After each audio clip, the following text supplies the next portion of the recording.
Bueno, ahí, bueno, en principio Juan Ignacio me avisaba que se había cortado la transmisión.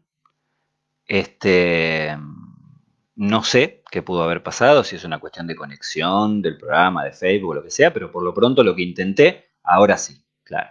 Lo que intenté era, bueno, nada, cortar y arrancar de vuelta. ¿Eh? No quería interrumpir ahí la clase, estaba esperando que no sea un problema de internet, pues no quería interrumpir, quiero terminar hoy, así podemos pasar a pulsiones, digo, seguir con el tema la vez que viene, pero con el texto de las pulsiones, y bueno, eso, terminar este tema hoy. Díganme, entonces, yo ahí ya recibí un mensaje, Juan Ignacio, bueno, que si estás escuchando, vos avisame cualquier cosa acá al teléfono, si vuelve a cortarse, y avanzamos un poco más. ¿Mm? No sé, hay dos cosas que no sé, entre otras tantas que no sé. La primera es dónde habremos quedado, ¿no? O sea, qué cuestión será la que no se llegó a escuchar. Y por otro lado, tampoco sé si más allá de que ustedes no seguían viendo, o sea, en qué momento se corta el video que queda grabado, ¿no? No sé si eso depende, o sea, que una vez que ustedes dejaron de recibirme, ahí se cortó la grabación, o si eso sigue hasta que lo interrumpí yo y después lo pueden ver. Pero por lo pronto, a ver, Juan Ignacio, si querés vos también escribime acá. A ver, le pregunto a Juan Ignacio. Decimos algunas cositas más y después ya cortamos en todo caso. Y vemos qué onda. No sé si seguir hablando. No es que me preocupe, ustedes se darán cuenta, yo no tengo ningún problema en hablar. Pero bueno, podemos ahorrarnos un poco. Sí, ahora está bien. Bueno, sí, perfecto. Listo. Sigamos. Bueno, no sé. ¿En qué punto quedé? En lo de la anatomía inventada se escuchó. Si quieren decirme algún mensajito, entonces yo retomo directamente desde ahí. No me voy muy atrás. Claro, el cuerpo inventado. Bien. Bueno, eso. Retomaba esta lectura, digo, estaba leyendo esta parte del texto de Freud, cuando dice que este, la histeria se comporta en sus parálisis y otras manifestaciones como si la anatomía no existiera o como si no tuviera noticia alguna de ella, ¿no? O sea, ahí es donde decíamos esto de que lo que hace la histeria es imaginar un cuerpo. Yo antes dice, es un cuerpo inventado, inventa un cuerpo la histeria. Podemos decir, imagina un cuerpo en el sentido castoridiano, ¿no? Así como uno dice, más allá de que no son lo mismo, pero así como uno dice, es la representación la que está afectada por la parálisis histérica, la representación de lo que es un brazo, la representación de lo que es una pierna, ¿no? Si bien es eso, uno en castellano podría decir la significación imaginaria que uno tiene de esos órganos, ¿no? De esas extremidades, en verdad. A ver, ahí está, ahí se ve, me confirman, bueno, todos me están confirmando. Entonces inventa, pero además, por eso no sé si se llegó a decir esto, decir representación en verdad es quedarse corto. ¿Por qué? Porque es un cuerpo erógeno, es un cuerpo signado por la erótica, ¿no? Esto es lo que, no sé si se llegó a escuchar antes, pero lo que marca además la particularidad de ese cuerpo inventado. Es un cuerpo inventado, pero que está inventado sobre la base de la sexualidad, ¿no? Es lo erógeno dibujado sobre el cuerpo, ¿no? El tema de las zonas erógenas que ustedes conocen, pero que en verdad la piel es una zona erógena, si ustedes quieren, ¿no? O sea, todo el cuerpo. Ahí interviene, no sé si se llegó a escuchar esto que decía de el cuerpo bañado en lenguaje o el cuerpo bañado en deseo, que se puede plantear como una alternativa no necesariamente opuesta, pero sí que implica cuestiones distintas. Pensar esto del baño del lenguaje o lo que implica el deseo sobre lo corporal, el deseo como algo, bueno, no, atravesado por el lenguaje, bueno, ahí empieza a complicarse. Pero no hablamos de lenguaje todavía, hablamos de deseo y de erotización. El cuerpo que inventa la histeria, ese con el que va a empezar a trabajar el psicoanálisis, es un cuerpo erógeno, un cuerpo erótico, atravesado por lo erótico, por lo sexual, decía antes, pero sobre todo por lo erótico. Y por eso es interesante, yo les decía, Freud no habla acá de erogeneidad, ¿no? habría que volver a leerlo en detalle, pero en principio él está hablando de otra cosa, pero es interesante los ejemplos que elige, porque dice, la pierna es la pierna hasta la inserción de la cadera, el brazo es la extremidad superior, tal como se dibuja bajo los vestidos, ¿no? No sé por qué, a mí me gusta mucho cómo escribe Freud. Pero los ejemplos que eligen son ejemplos erógenos, eróticos si ustedes quieren. Es la pierna y la cadera, ¿no? Cuando podría haber elegido otra cosa, el brazo justamente, ¿no? Hay algo, la pierna y la cadera. Y después habla efectivamente del brazo. Pero fíjense que es interesante esto que dice, tal como se dibuja bajo los vestidos. Es maravilloso eso, pero no dice el brazo. Digo, la pierna es desde el tobillo hasta la cadera. Y podría decir, el brazo es desde las muñecas hasta el codo. Y sin embargo, lo que dice Freud acá, vaya uno a saber si fue consciente o no fue consciente, es el brazo tal como se dibuja bajo los vestidos.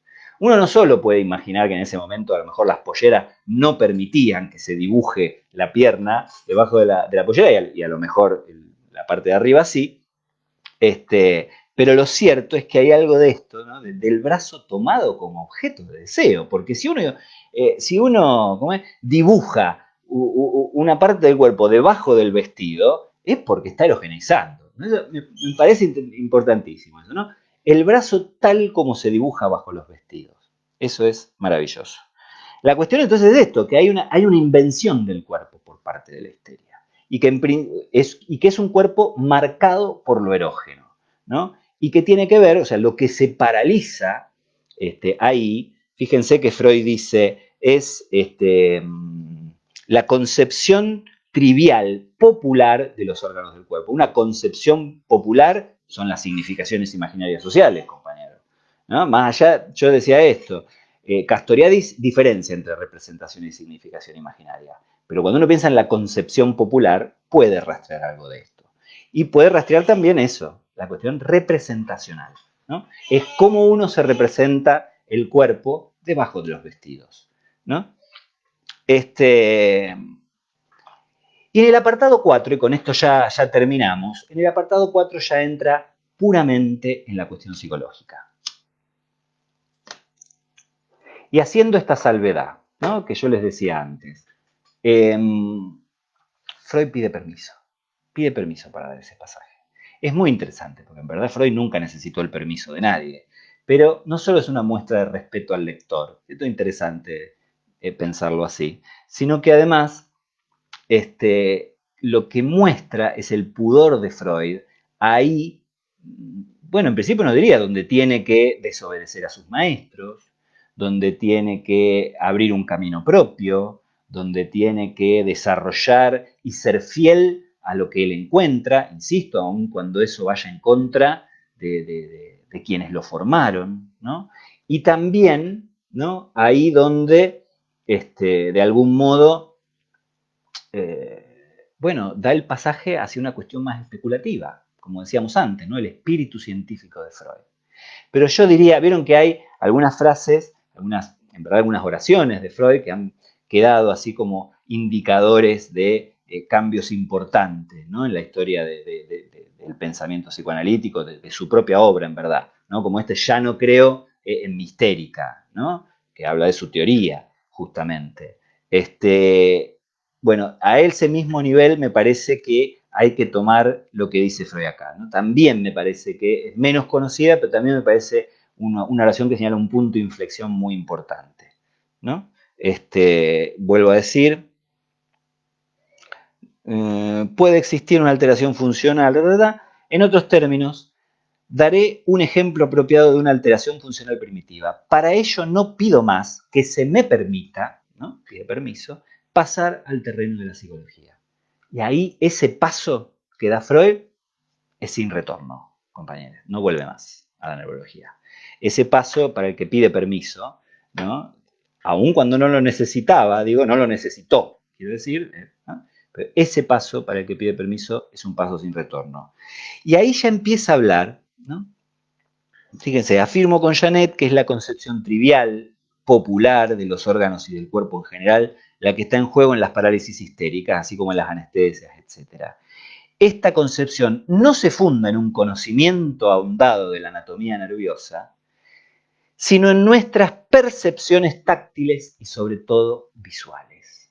Bueno, ahí tenemos la cuestión de la percepción, concretamente, pero sobre todo de la representación, ¿no? Si quieren, pensando en la relación de la percepción y la representación.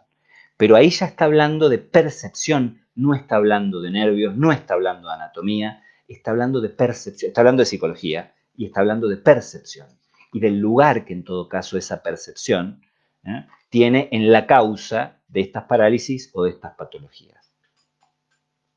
La concepción del brazo, dice en la página 208, en el párrafo que sigue sería, la parálisis del brazo consiste en el hecho de que la concepción del brazo no puede entrar en asociación con las otras ideas que constituyen al yo, del cual el cuerpo del individuo forma una parte importante, ¿no? La lesión sería entonces la abolición de la accesibilidad asociativa de la concepción del brazo.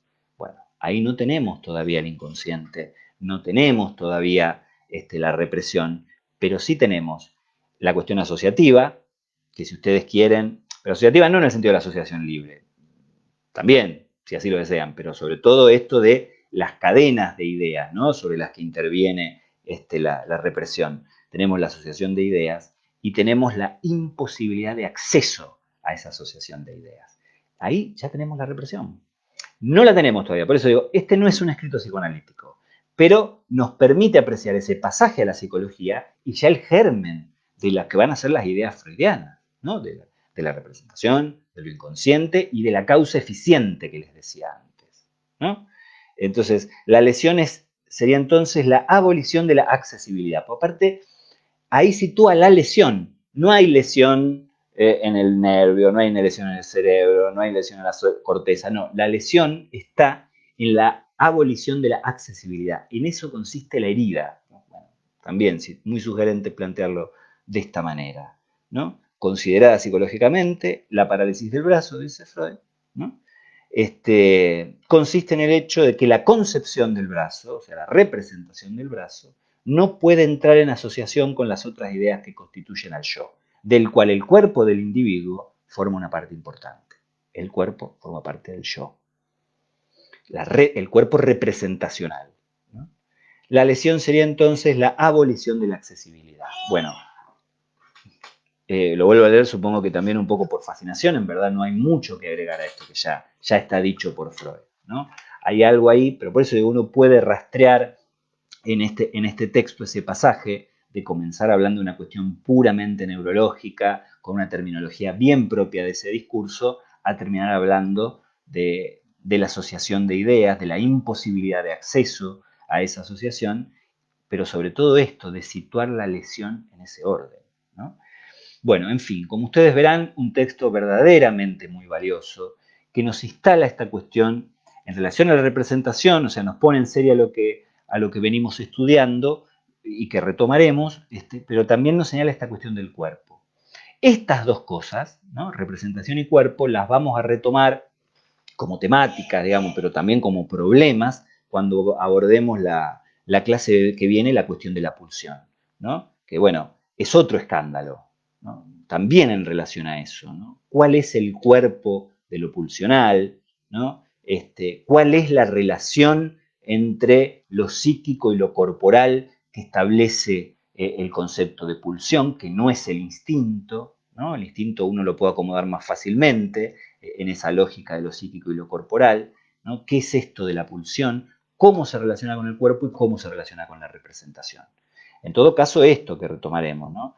La pulsión, fíjate, la dualidad pulsional, lo que hace es transmitir también esta idea de un cuerpo orgánico, ¿no? Las pulsiones de autoconservación, y un cuerpo erógeno, las pulsiones sexuales, ¿no? Ahí está presente también esa dualidad, pero ya problematizada, ¿no? Porque las pulsiones de autoconservación son un verdadero misterio, pero que ustedes fíjense, igual Freud no va a sostener, ¿no? Porque va a cambiar en 1920 toda la teoría pulsional. Mantiene la dualidad, pero cambia el orden de lo pulsional.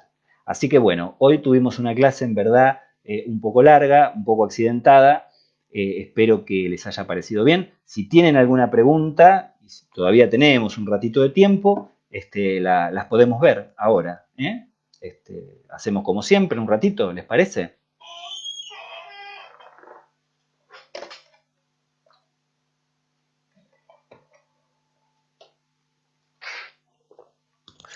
Obviamente, me pregunto si me estarán viendo o si no estoy hablando solo, ¿no? Ahí aparece la incertidumbre neurótica. Creería que me siguieron viendo.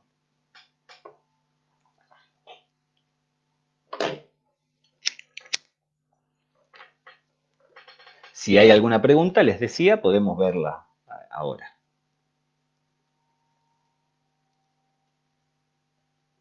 Ah, a ver, espera, pues yo tengo que ir para abajo. A ver, acá estaba. Yo quedé, bueno, igual son de hace un rato igual, cuerpo representado. En la histeria se trata de un cuerpo distinto del anatómico. Es poético, sí, sí, es poético. Es poético. Es poético, pero al mismo tiempo es bien real, ¿no? Es así. Eso es lo que nos afecta. O sea, no es que no nos afecta lo real del cuerpo, ¿eh? Pero al menos en lo que hace más concretamente a nuestra subjetividad humana es ese otro cuerpo el que nos afecta. Al menos el que nos afecta de manera más permanente y más presente. Esto es así. Pero bueno, lo poético tiene una relación también estructural con la realidad, ¿no? Eso es así también. Bueno, capaz no hay preguntas, capaz la exposición fue brillante y ustedes entendieron todo, o bien fue un desastre, no entendieron nada y ahí está. Todas las cuestiones que Freud refiere sobre las parálisis orgánicas, ¿es necesario hacer hincapié? ¿En qué sentido hacer hincapié, Rocío? ¿A qué te referís? Si es importante, sí, es importante. Sí. No sé. Sí. La importancia es todo un tema, ¿vieron? Sí, pero todo el texto es importante, yo digo siempre eso. Así que no sé a qué te referís con hacer hincapié. Si la cuestión es leerla y tratar de entenderlas, sí. Si la cuestión es tratar de recordarlas, supongo que sí. Yo a veces me las olvido en todo caso. No sé si eso es un indicador de algo. Vieron que tenía que estar revisando. Profe, a lo mejor es muy extenso, pero ¿qué hace a la percepción en Freud? Ah, espera, a ver, espera.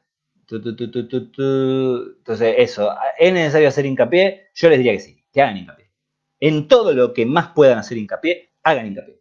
Eso es así, no les va a sobrar nunca, quédense tranquilas y tranquilos, ¿no? Todo se va a poder aprovechar, eso. Así que sí, si pueden hacer hincapié, hagan hincapié. Muy interesante eso, Juan Ignacio. A ver, muy interesante eso de que en Freud la impresión podría pensarse diferente a Hume, como siendo a veces más débil que la idea de representación, que en la histeria puede volver muy cargada. Bueno, pero es que es todo un tema, Juan Ignacio, todo el tema de la intensidad de los pensamientos, que es lo que da la pauta a todo el desarrollo justamente económico freudiano, ¿no? Económico en el sentido de economía psíquica, ¿eh? Toda esta idea de la intensidad libidinal y cómo se traduce en lo sintomático y todo eso. Eh, es una cuestión verdaderamente muy importante. Lo de Hume es un detalle, ¿no?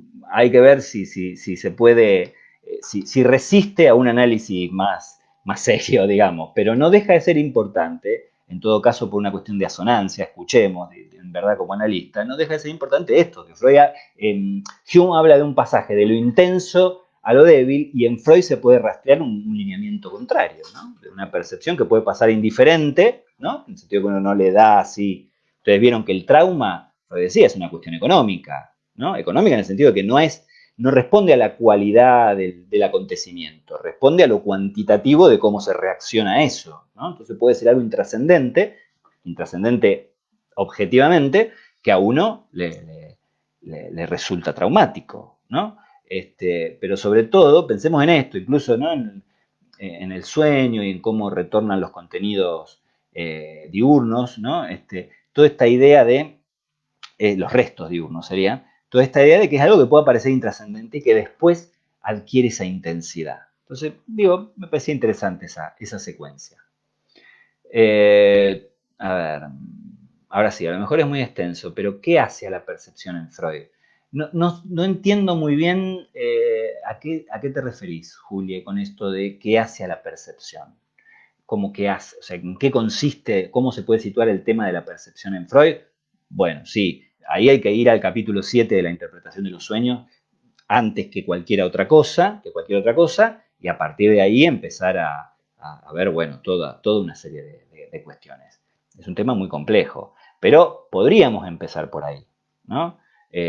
Todo el tema del aparato psíquico, del esquema del peine, digamos, ¿no? Y cómo articula ahí todo el lugar de la percepción Freud. Este, Luciana creo que se refiere a todo lo que explica sobre el sistema nervioso. No sé si eso vuelve sobre la pregunta anterior. El texto es válido por ilustrar justamente ese pasaje, ¿no? Entonces, sí, lógicamente, es importante. Claro, recordarlas como más específico con los términos neurológicos. Y bueno, pensar así, no lo van a tener que rendir ahora. Así que, en todo caso, digo, van a tener que hacer un trabajo. Así que piénsenlo así. Es importante en todo caso, yo no sé si todos los detalles de al mismo tiempo, si ustedes quieren, eso es lo más fácil de recordar, qué sé yo. No sé, yo me pierdo en esas preguntas. A mí me parece importante, no siempre me las acuerdo. Es como el historiador que le preguntan, che, ¿qué pasó en tal año? El historiador dice, no sé, pero como no soy historiador, vos, y qué sé yo, pero la tarea del historiador es otra. No sé si responde.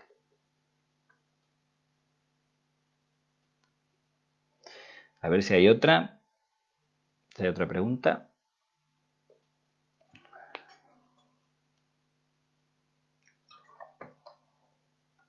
Bueno, podemos ir cerrando entonces. La clase que viene entonces arrancamos con, no sé si vamos a ver este texto, pero sí vamos a seguir trabajando algunas de las temáticas y arrancamos con la pulsión y sus destinos. Léanlo, es un texto muy complejo, la pulsión y sus destinos, muy complejo. Este, Traten de leerlo si ustedes quieren en la clave de lo que venimos trabajando en las clases. Es un texto que podría salir para una cantidad de lugares impresionante, pero bueno, a veces el ejercicio de la lectura es interesante también hacerlo, así como quien dice, libre de todo prejuicio, y ver cuáles son las cuestiones con las que uno se va quedando. ¿Eh? Vamos a retomar algunas cuestiones entonces en la clase que viene. ¿Eh? Por lo pronto, muchas gracias a ustedes, la cámara agradece, muchas gracias a ustedes por estar ahí, y seguimos la semana que viene. ¿Eh? Nos vemos, buena semana, compañeros. Hasta luego.